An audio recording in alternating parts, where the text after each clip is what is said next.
ધોરણ 11 ની અંદર નેક્સ્ટ ટોપિક આપણો છે એ આપણે જોશું થિયરીની અંદર. ગયા વખતે આપણે ઉદાહરણનો દાખલો ભણેલા હતા સ્થિતિ ઊર્જા અને સ્થિતિમાન મેળવવા માટેનો. હવેનો આપણો ટોપિક છે એ છે નિષ્ક્રમણ ઝડપ. એનું સમીકરણ મેળવવાનું છે. પણ પહેલા તો નિષ્ક્રમણ ઝડપ એટલે શું થાય એ આપણે સમજવાનું છે. આ ઝડપની સંજ્ઞા છે. વેગ એટલે આપણે એને ઝડપ કહેશું. બેયમાં થોડોક ફેર છે, પણ આપણે અત્યારે મૂલ્ય મેળવવાનું છે એટલે વેગી કહી શકાય એને. તો સમીકરણ આપણે મેળવવાનું છે. પ્રશ્ન તમને 2 માર્ક્સમાં પૂછાય. તો નિષ્ક્રમણ ઝડપ એટલે શું? નિષ્ક્રમણ એટલે કોઈના બંધનમાંથી છટકી જવું, એને નિષ્ક્રમણ કર્યું કહેવાય. તો હવે આપણે જે અહીંયા નિષ્ક્રમણ ઝડપ મેળવવાની છે એ કોની મેળવવાની? તો કે કોઈ પણ પદાર્થની. જે પદાર્થ પૃથ્વીની સપાટી ઉપર રહેલો છે તે પદાર્થ છે એને આપણે અવકાશમાં ઉપર ફેંકશું તો બધાને ખ્યાલ છે એ પાછો નીચે આવે છે. તમે પથ્થર ઉપર ફેંકશો થોડીક વાર પછી પાછો નીચે આવશે. વધારે ઉર્જા સાથે ફેંકશો તો વધારે ઉપર જશે, પણ આવશે તો પાછો નીચે જ. એવું તો ક્યારેય નથી થતું કે પરમેનન્ટ બહાર વયો જાય, એટલે કે પૃથ્વીના ગુરુત્વાકર્ષણમાંથી નહીં બહાર વયો જાય, એવું ક્યારેય થતું નથી. તો આપણે છે એ પરમેનન્ટ બહાર મોકલી દેવો છે.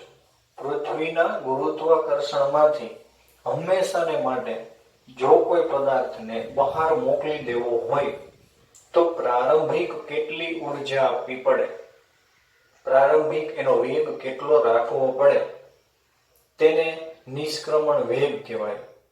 અને તે ઉર્જાને નિષ્ક્રમણ ઉર્જા કહેવાય. 2 સમીકરણ યાદ રાખવાના છે. પણ આપણે નિષ્ક્રમણ વેગ જ યાદ રાખવાનો છે, કારણ કે ગતિ ઉર્જા એનું સમીકરણ છે 1/2 mv². તો એ સમીકરણમાં બધાના દળ તો જુદા જુદા હોય છે, અને વેગ તો એ તો અચળ જ હશે. નિષ્ક્રમણ વેગ બધા માટે અચળ હોય. શું કામે? તો કે બધા ઉપર પૃથ્વીની સપાટી ઉપર જે ગુરુત્વાકર્ષણ બળ લાગે છે કેવું છે? સમાન. તો નિષ્ક્રમણ વેગ કેવો હોય? બધા માટે સમાન, પણ ઉર્જા જુદી જુદી હોય. તો આપણે નિષ્ક્રમણ ઝડપ અથવા નિષ્ક્રમણ વેગનું સમીકરણ મેળવવાનું છે. હવે એના માટે આપણે ઉર્જાની જરૂર તો પડશે જ. તો પહેલા આપણે લખશું કુલ ઉર્જા. કોઈ પણ પદાર્થની કુલ ઉર્જા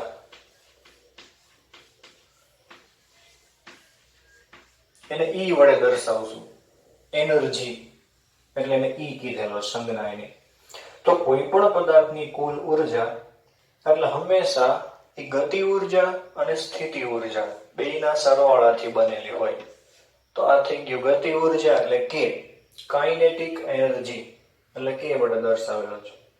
સ્થિતિ ઉર્જા એટલે યુ, પણ એનું ઇંગ્લિશ નામ છે પોટેન્શિયલ એનર્જી, પણ એને પી વડે દર્શાવવામાં આવતું નથી. શું કામ? તો કે પી બીજી ઘણી બધી ભૌતિક રાશિની સંજ્ઞાઓ છે, જેવી કે દબાણ પી વડે દર્શાવાય, વેગમાન ઈ પી વડે દર્શાવાય, પાવર તો એને પી વડે દર્શાવાય.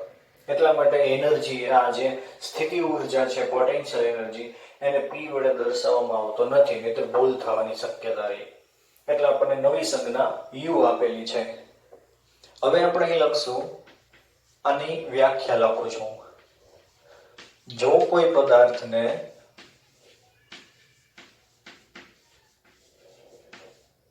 પ્રારંભિક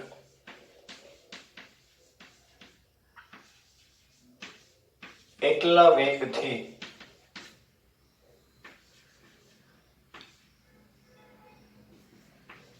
ઉપર તરફ ફેંકવામાં આવે અને તે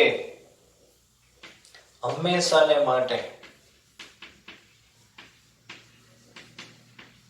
પૃથ્વીના ગુરુત્વાકર્ષણમાંથી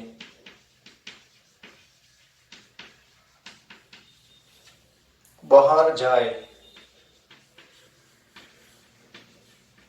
તો તે ઝડપને અથવા તો તે વેગને નિષ્ક્રમણ વેગ કહે છે. પછી પાછો એ પદાર્થ નીચે આવશે જ નહીં, અને તે ઉર્જાને આપવી પડતી ઉર્જાને અને તે ઉર્જાને નિષ્ક્રમણ ઊર્જા કહેવાય છે.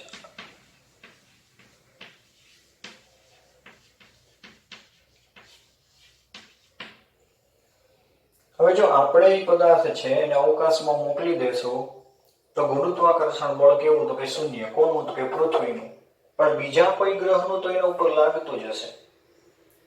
તો પૃથ્વી માટે વાત કરો તમે તો પૃથ્વીના લીધે એના ઉપર હવે કોઈ ગુરુત્વાકર્ષણ બળ લાગતું નથી, કારણ કે એ અવકાશની બહાર વયો ગયો છે. તો કુલ ઉર્જા કેવી થઈ જાય? એની શૂન્ય, અનંત અંતરે. જો આપણે આની પેલા સ્થિતિ ઉર્જા ભણ્યા ત્યારે કીધું હતું કે જો કોઈ પદાર્થ છે અનંત અંતરે મોકલી દેવામાં આવે તો એની ઉર્જા કેવી થઈ જાય? શૂન્ય. તો અહીં કુલ ઉર્જા શૂન્ય થઈ જશે. એટલે કે એનો વેગ 0, એટલે કે ગતિ ઉર્જા શૂન્ય અને સ્થિતિ ઉર્જા શૂન્ય. એટલે કુલ ઉર્જા કેવી થઈ જાય? શૂન્ય. તો લખશું અહીંયા અનંત અંતરે કુલ ઉર્જા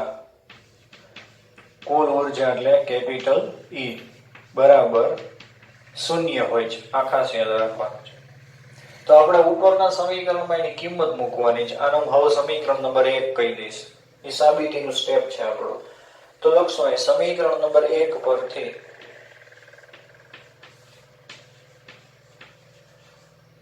ઝીરો બરાબર k પ્લસ યુ આવું લખાય ને, ઉપર કિંમત મૂકી આપણે. હવે u છે ને ડાબી બાજુ લઈ આવો તો માઇનસ થઈ જશે. તો k બરાબર માઇનસ યુ આવું લખાય. હવે બેની કિંમત મૂકવાની છે. તો k એટલે તો કે 1/2 mv સ્ક્વેર અને u એટલે તો આપણે સ્થિતિ ઉર્જાનું સમીકરણ મેળવેલું હતું -g me છેદમાં me ગુણાકારમાં પદાર્થનું દળ m અને છેદમાં આવશે અંતર. પણ અંતર એટલે અહીં શું આવશે? re, પૃથ્વીની ત્રિજ્યા. કારણ કે પદાર્થ ક્યાં છે? પ્રારંભમાં પૃથ્વીની સપાટી પર. તો જો આ માઇનસ માઇનસ પ્લસ થઈ જશે.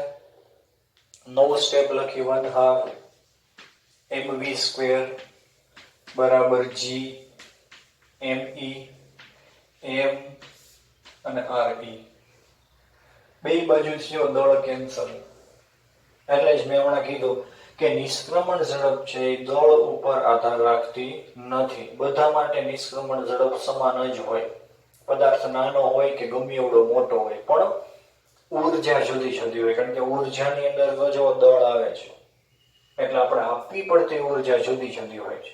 હમણાં જેવું સમજાવું કઈ રીતે. હવે આને કરતા બનાવો આપણે તો એનું સમીકરણ જોઈએ છે. એટલે તો બે જમણી બાજુ જાય એટલે અંશમાં જશે. તો આવું સમીકરણ બનશે. જો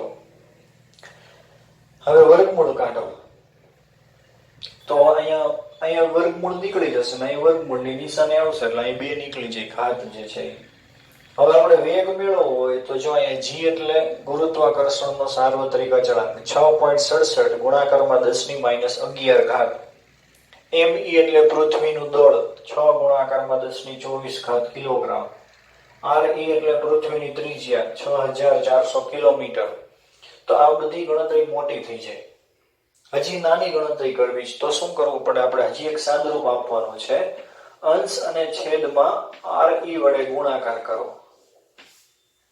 એક વખત તો છેદમાં re છે જ, બીજી વાર જે હું ગુણાકાર કરીશ તો વર્ગ થઈ જશે અને અંશમાં ગુણાકાર કરીશ એટલે re ત્યાં આવશે. તો સમીકરણ તો જો સંતુલિત જ થયું, કારણ કે અંશ અને છેદ બેયમાં ગુણાકાર કર્યો. તો આ જે સમીકરણ બન્યું એ કોનું બન્યું? gme/re². ગુરુત્વ પ્રવેગનું, એટલે એને ge વડે દર્શાવાય. આપણે આગળ મેળવેલું હતું ગુરુત્વ પ્રવેગનું સમીકરણ શું હતું? gme/re². તો આ થઈ ગયું સમીકરણ. હવે ગણતરી ટૂંકી થઈ જાય જો, કારણ કે g ની કિંમત કેટલી? 9.8.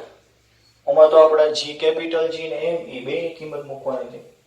તો ટૂંકી ગણતરી થાય ને એટલા માટે આવું આપણે ગણતરીમાં લીધેલું છે. હવે કિંમત મૂકવાની છે.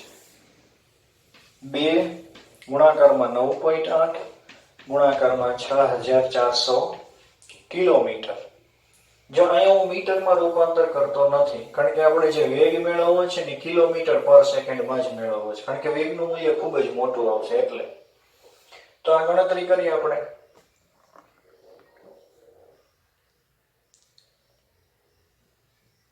2 ગુણાકારમાં 9.8 ગુણાકારમાં 6400 એટલે એનો જવાબ આવે છે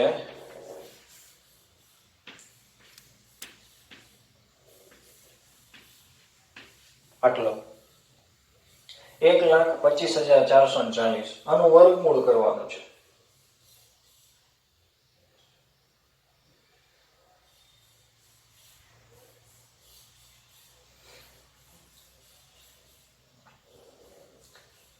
કેલ્ક્યુલેટર તમારે સાથે રાખવાનું છે. જેટલા દાખલા હું ગણાવું એ બધાની અંદર કેલ્ક્યુલેટરની આપણે જરૂર પડશે, એટલે કેલ્ક્યુલેટર હંમેશા તમારે સાથે જ રાખવાનું છે.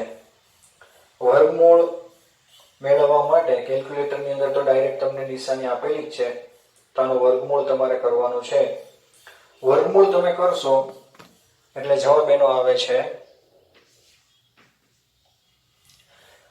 અહીંયા હું લખી નાખું છું પેલા 1,00,000 એટલે અલ્પવિરામ આવશે, અહીંયા 25,440.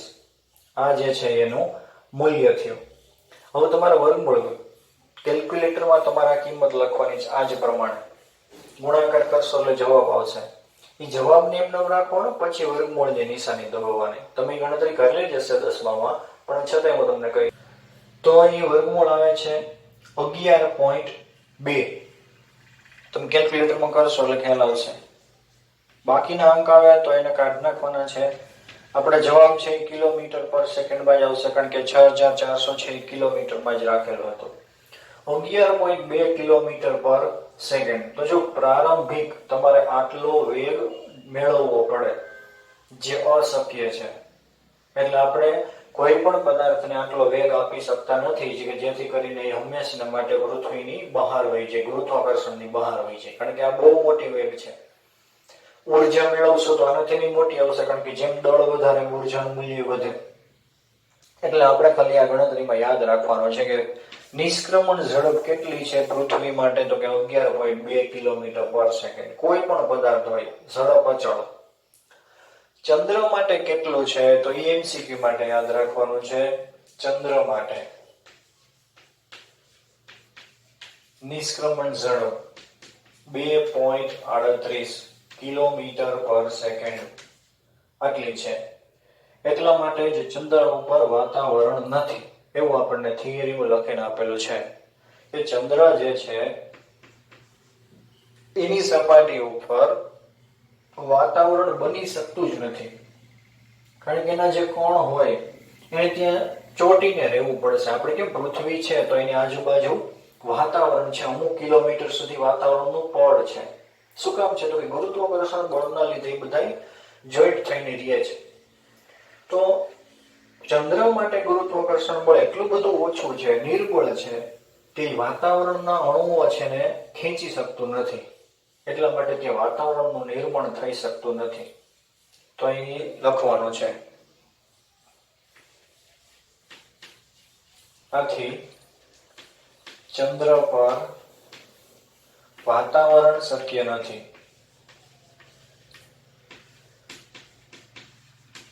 પછી તમે બીજું સાંભળેલું હોય બ્લેક હોલ, એવો શબ્દ સાંભળેલો હોય. તો જે બ્લેક હોલ જે છે એ શું છે તો કે બ્લેક હોલ એટલે વૈજ્ઞાનિકોએ એવું કીધું છે કે એવો કોઈ પદાર્થ, બ્લેક હોલ એટલે એવું નથી કે કાળા કલરનો એકમ ખાડો છે, એવું નથી.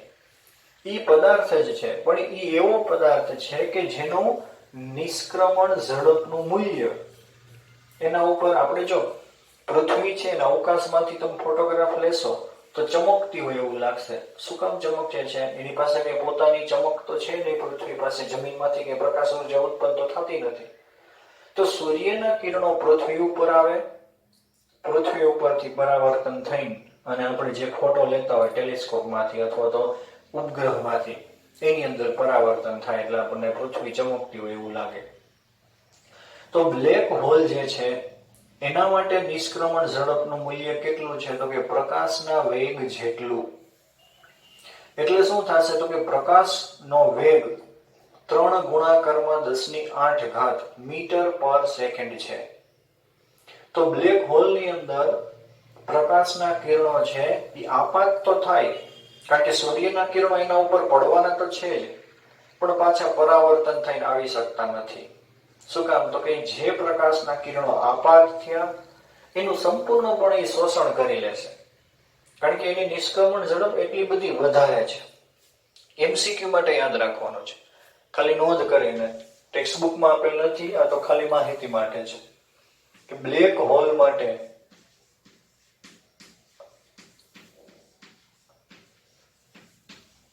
નિષ્ક્રમણ ઝડપ